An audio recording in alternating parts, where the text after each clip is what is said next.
नमस्कार, मैं हूं आपके साथ स्नेहिस्ट्रोया शायान। भारत, बिहार, झारखंड में आप सभी का स्वागत है।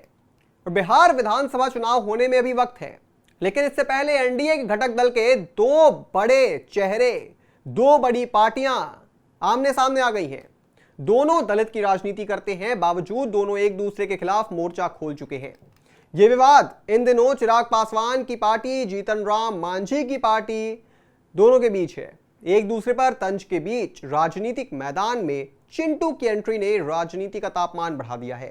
चिराग पासवान और जीतन राम मांझी की पार्टी के बीच कुछ मुद्दों पर पिछले कुछ समय से जबरदस्त खींचतान चल रही है। दोनों पार्टियां दलितों का प्रतिनिधित्व करती हैं। दोनों के बीच खींचतान सीटों के बंटवारे का हो या फिर बिहार में कानून व्यवस्था का, दोनों पार्टी एक दूसरे पर वार पलटवार करने का कोई अवसर छोड़ नहीं रही हैं।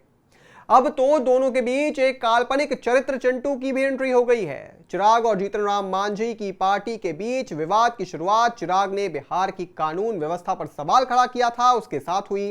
चिराग पासवान ने 12 जुलाई को एक्स पर एक पोस्ट लिखा। उसमें करीब 2 घंटे के बाद जीतन राम मांझी ने चिराग का बिना नाम लिए पलटवार करते हुए एक्स पर लिखा कि गठबंधन धर्म का पालन करना चाहिए। इसके बाद फिर क्या था? दोनों पार्टियों के बीच के नेता भी मैदान में उतर गए। जमुई से सांसद चिराग पासवान के बहनोई अरुणा भारती की ओर से 13 जुलाई को किए पोस्ट के बाद बिहार में तेजी से राजनीतिक तापमान बढ़ गया। दोनों दलों के बीच चल रहे आरोप प्रत्यारोप के बीच पहली बार काल्पनिक पात्र चिंटू की एंट्री हुई है। भारती ने अपने एक्स पोस्ट में लिखा कि हिंदी फिल्मों में हीरो हो या विलन के साथ एक चिंटू जरूर होता है, जो चाय से ज्यादा केटली गरम वाली कहावत चरितार्थ करता है। बस फिर क्या था? मांझी की पार्टी के एक प्रवक्ता ने भी पलटवार कर दिया और ये वार पलटवार का दौर जो है काफी लंबा खिंच गया। लेकिन आखिर ये हो क्या रहा है बिहार की राजनीति के अंदर, एनडीए के अंदर? इसी पर ज्यादा विस्तार से चर्चा करने के लिए हमारे साथ वरिष्ठ पत्रकार शैलेंद्र जी सीधे पटना से मौजूद हैं। शैलेंद्र जी, चिराग पासवान और जीतन राम मांझी दोनों केंद्रीय मंत्री हैं, एनडीए का अहम हिस्सा हैं। इसके बाद भी दोनों के बीच बयानों के तीर चल रहे हैं। इसके पीछे की वजह क्या हो सकती है, आपको क्या लगता है? जी हाँ, ये बिल्कुल सही है कि जीतन राम मांझी और चिराग पासवान दोनों एनडीए का हिस्सा हैं। और यही नहीं, दोनों जो हैं वो जी केंद्र में नरेंद्र मोदी के नेतृत्व में जो सरकार चल रही है उसमें मंत्री हैं और बिहार से आते हैं। विशेष बात एक है, एक उत्तर बिहार को रिप्रेजेंट करता है और एक दक्षिण बिहार यानी मगध रीजन है, गया क्षेत्र से आता है। और दोनों का वोट बैंक जो है वो दलित यानी मांझी, जीतन राम मांझी का अपना वोट बैंक है और चिराग पासवान और पासवान यानी चिराग पासवान का अपना वोट बैंक है। लेकिन इसके बीच में जो सबसे बड़ी बाधा आ रही है वो बाधा ये है कि जीतन राम मांझी अकेले हैं, यानी एक सांसद हैं, उनको एक सीट मिली थी। और चिराग पासवान 5 सांसद हैं, यानी उनको 5 सीट मिली थी।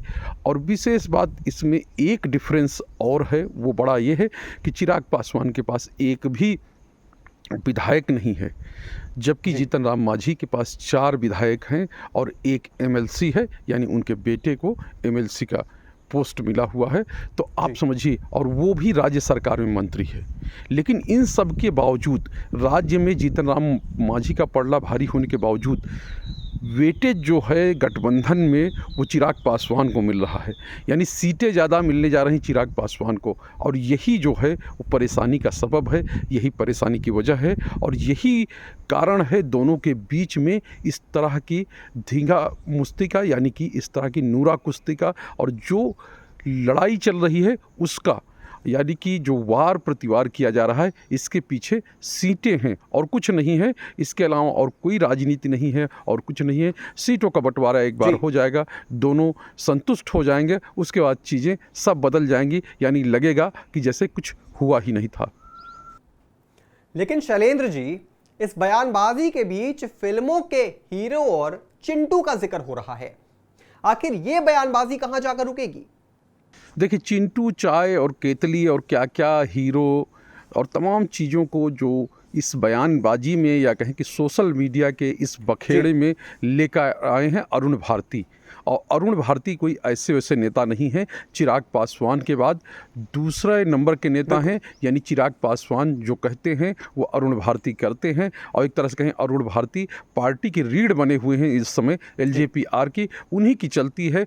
वही जो है चीज़ों को बनाते बिगाड़ते और किसको कहाँ बैठाना है, किसको कहाँ ले जाना है, ये तय करते हैं। जब जीतन राम मांझी ने निशाना साधा, यानी कि उनको अपरिपक्व नेता बताया, बच्चा नेता बता दिया, तब जाहिर सी बात है कि बारी तो थी चिराग पासवान की। चिराग पासवान तो बड़े स्मार्टली निकल गए कि जीतन राम मांझी जो हैं वो हमारे नेता हैं, हमारे अभिभावक हैं, और हम उनसे शिक्षा लेते हैं, यानी उनसे प्रेरणा लेते हैं, उनसे सीखते हैं। लेकिन अरुण भारती मानने वाले नहीं थे। यानी कि ये कह सकते हैं एक तरह से चिराग पासवान ने कुछ नहीं कहा, लेकिन आगे उन्होंने अरुण भारती को कर दिया। अरुण भारती ने साफ तौर पे एकदम एक तरह से कहा जाए कि अपने यहाँ एक कहावत है ना कि गरम गरम दे देना, तो गरम गरम एक तरह से उनको सुना दिया और खरी खरी सुना दिया। और साफ इसके पीछे की वजह ये है कि उन्होंने जो कहा कि फिल्म में हीरो होता है, यानी एनडीए का जो नेता है उसकी बात वो कर रहे हैं, और उसके साथ विलेन की बात होती है। यानी जीतन राम मांझी को विलेन बताने की बात होती है, हीरो का साथ जो होता है चिंटू टाइप का। तो तमाम ये चीज़ें हैं, तमाम ये बातें हैं। चाय से ज़्यादा केतली गर्म है, तो ये भी कहा जाता है, क्योंकि चाय तो पीते हैं लोग, लेकिन केतली को अगर छू लिया जाए तो क्या स्थिति बनेगी। तो वही है कि कुछ उदाहरण के जरिए, कुछ चीज़ों के जरिए, कुछ वो करके अरुण भारती जो है एक तरह से ठंडा करने की कोशिश कर रहे हैं। एक तरह से जो जीतन राम मांझी हैं उनको ये बताने की कोशिश कर रहे हैं कि नहीं, हम जहाँ पर हैं, हमारा दल जहाँ पर है, वहाँ पर आप नहीं हैं। अच्छा, बयानबाजी से क्या एनडीए को बिहार में नुकसान हो सकता है, या फिर इसके पीछे की कोई और भी वजह है? आपको क्या लगता है इस बारे में? जीतन राम मांझी और चिराग पासवान दोनों के दल ऐसे ही लड़ते रहेंगे, ऐसी बात नहीं है। बात यह है कि जब, यानी कि अब ये कहा जा रहा है कि अगस्त में सीट बंटवारा हो जाएगा और उसके बाद ये लगेगा जैसे कहीं कुछ हुआ ही नहीं था।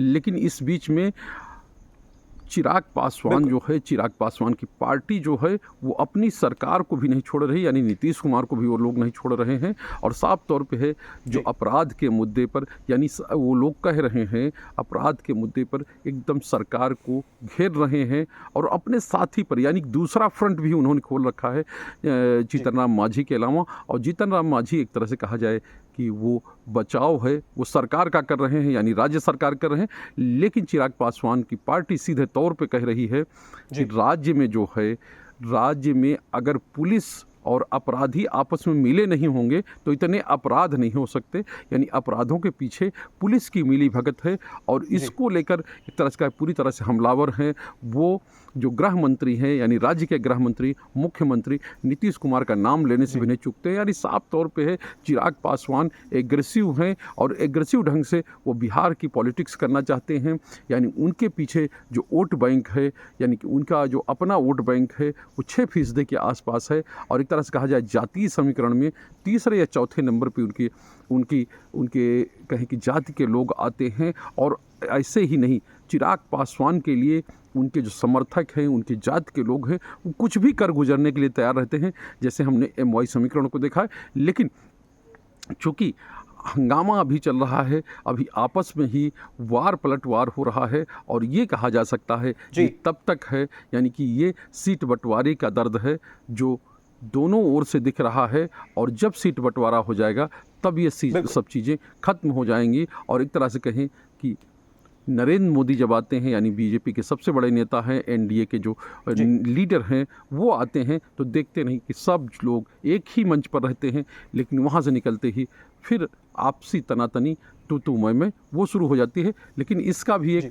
टाइम है, एक पीरियड है। जैसे जब टिकट बंटवारा होता है तो जिसको टिकट मिलता है उसके विरोध में तमाम लोग खड़े हो जाते हैं, लेकिन धीरे धीरे चीज़ें खत्म हो जाती हैं, यानी सब चुनाव में लग जाते हैं। वैसी स्थिति है कि अभी सीट बंटवारा चल रहा है, गठबंधन के दलों के बीच में सीट बंटवारा चल रहा है। ऐसे में थोड़ी चीज़ें हो रही हैं, लेकिन अगर पूरे तौर पर देखा जाए तो ये आने वाले कुछ दिनों में कहा जाए कि खत्म हो जाएगा या समाप्त हो जाएगा, तो इसमें कोई बड़ी बात नहीं है।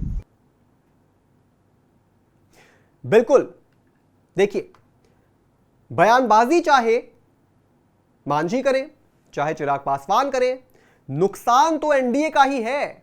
जनता के बीच मैसेज क्या जाएगा, यह बहुत बड़ी बात होगी, क्योंकि जनता इस बात को देख रही है कि भैया जिन्हें एकजुट होकर के हम वोट करना चाहते हैं, हम चाहते हैं कि एनडीए एक साथ है, उसके साथ हम खड़े हों, वो तो आपस में ही उलझ रहे हैं। तो ये जनता के बीच क्या मैसेज जाएगा, ये देखने वाली बात जरूर होगी, क्योंकि इस वक्त चुनावी पारा बिल्कुल हाई है, बिल्कुल चुनाव अपने सर पर है। सभी पार्टियों को इस बात का ध्यान रखना है कि भाई ऐसे में एकता दिखानी चाहिए, ना कि यह दिखाना चाहिए कि हमारे बीच कोई दरार है, किसी बात का मतभेद है, कोई मनमुटाव है।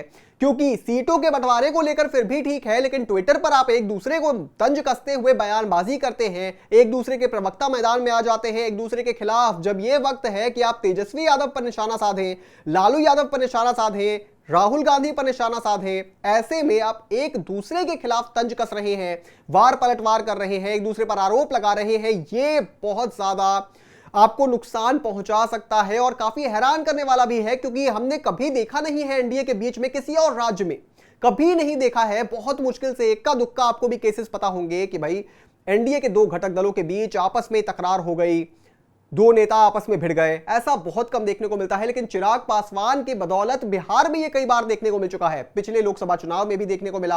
हालांकि मोदी के दम पर चिराग पासवान ने काफी अच्छा परफॉर्म किया, जीतन राम मांझी भी केंद्रीय मंत्री हैं, चिराग पासवान भी केंद्रीय मंत्री बना दिए गए। ऐसे में दोनों नेताओं का आपस में टकराना एक बहुत ही गंभीर बात है और एक संकेत देता है कि एनडीए के बीच सब कुछ ठीक नहीं चल रहा है। हालांकि इस पूरी चर्चा में हमारे साथ जुड़ने के लिए आपका बहुत बहुत शुक्रिया शैलेंद्र जी। इस पूरी खबर पर आप क्या सोचते हैं दोस्तों, कमेंट बॉक्स में जरूर लिखते जाइएगा और भी तमाम बड़ी खबरों से जुड़े रहने के लिए आप देखते रहें आय ऑन भारत बिहार झारखंड।